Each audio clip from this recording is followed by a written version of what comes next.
Serial की मौजूदा कहानी एक ऐसे नाजुक मोड़ पर पहुंच चुकी है जहां हर किरदार के जीवन में उथल-पुथल मच चुकी है और रिश्तों की परिभाषा, विश्वास और भावनाएं नए सिरे से परखी जा रही हैं। जहां एक ओर सरू और वेद के बीच एक मासूम और खूबसूरत सी दोस्ती धीरे धीरे गहराते हुए प्रेम में बदल रही है, वहीं दूसरी ओर वेद की माँ तारा, जो अपने बेटे के लिए पहले से ही एक आदर्श बहू की कल्पना कर चुकी है,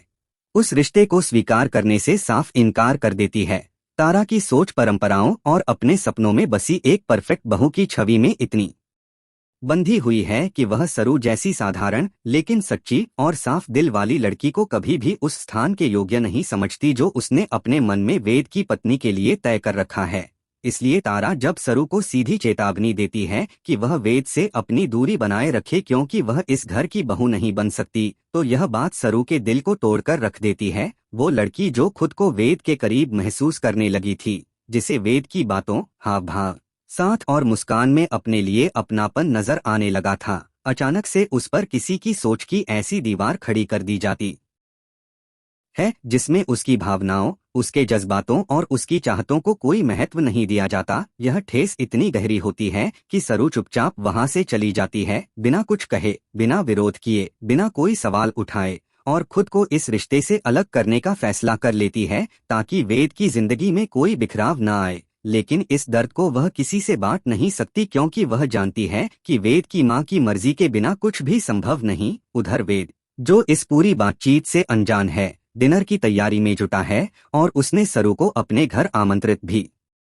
किया है क्योंकि वह खुद यह चाहता है कि उसकी मां और सरू के बीच रिश्ते सहज हों। लेकिन जब सरू डिनर पर आती है और तारा एक बार फिर से उसे उस घर का हिस्सा मानने से इनकार करते हुए तिरस्कार भरी भाषा में कहती है कि सरू उस बहू के खांचे में फिट नहीं बैठती जो उन्होंने वेद के लिए सोच रखी है, तो सरू का दिल दूसरी बार टूटता है और वह चुपचाप वहां से विदा ले लेती है। अब कहानी में एक और गंभीर और बड़ा मोड़ तब आता है जब सरू को कॉलेज की उस पुरानी साजिश की सच्चाई का पता चलता है जिसमें अनिका पर झूठे आरोप लगे थे। लेकिन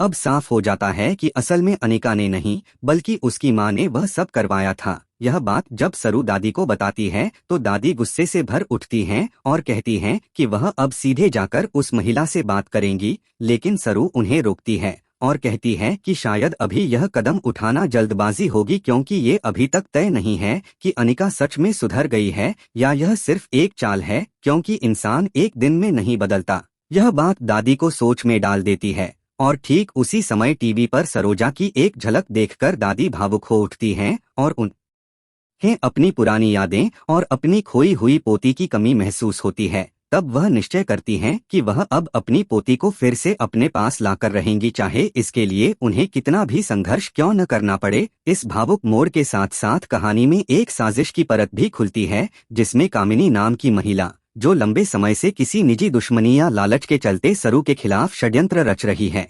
वह अब और गहरी चाल चलती है और एक स्केच आर्टिस्ट के पास जाकर यह पूछती है कि अगर किसी महिला की तस्वीर हो तो क्या उसके बच्चों के चेहरे का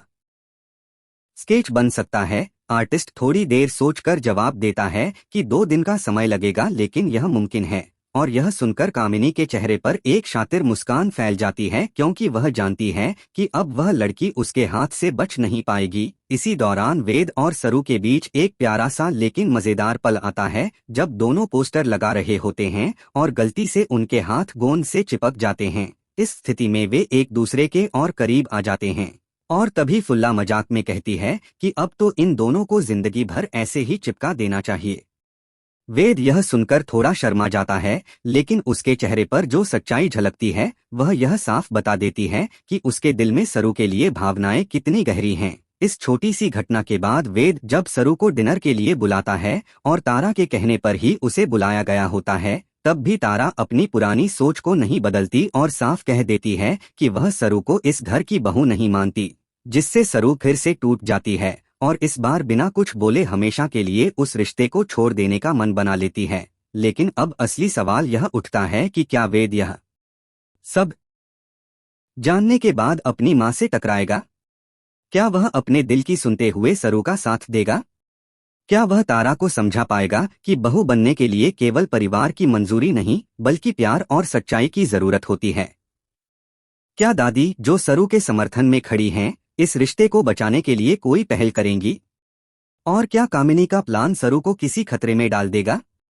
क्या वह स्केच सच में सरू की पहचान उजागर कर देगा और कहानी को किसी बड़ी त्रासदी की ओर ले जाएगा?